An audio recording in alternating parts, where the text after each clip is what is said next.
როგორ გადავახე? ყველაფერი ერთად ამატლა თავს. ყველას ვადანაშაულებდი და მაშინ მიშველა ძალიან. დავიწყო? მოგესალმებით, მე ვარ ნიკუშა, დამოკიდებული და გავიარე გამოსავლის სარეაბილიტაციო ცენტრი წავკისში.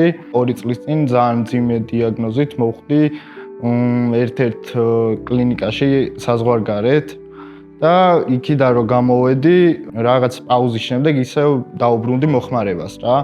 და შემდეგ ისე მოხდა, რომ ძალიან მძიმე მდგომარეობაში აღმოჩნდი და უბრალოდ ფიზიკურად აღარ შემეძლო ცხოვრების გაგრძელება რა, დეპრესია და ყველაფერი ერთად ამატლა თავს და ჩემმა ოჯახმა შემომთავაზა ეგეთი ალტერნატივა, რომ წავიდეთ თბილისში და ვიმკურნალოთ გამოსავალშიო და მეც დავთანხმდი. ალბათ ბენეფიციარებთან ურთიერთობა.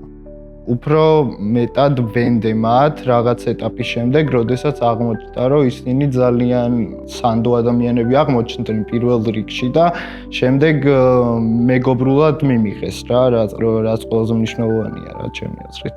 ყველაზე მძიმე დღე იყო, როდესაც გამოვდიოდი წინა დღე.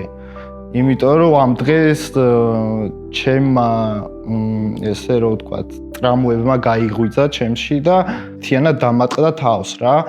და ანუ ყველას ვადანაშაულებდი, ყველაფერს რაღაცა ეჭვის თვალით უყურებდი და ძალიან ეჭვებში ვიყავი და აი ამ დღეს სრული ქაოსი მქონდა თავში რა.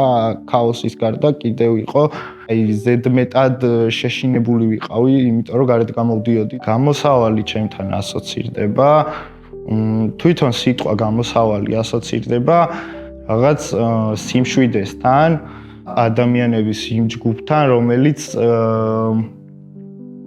ძალიან გეხმარებიან და შენზე ზრუნავენ.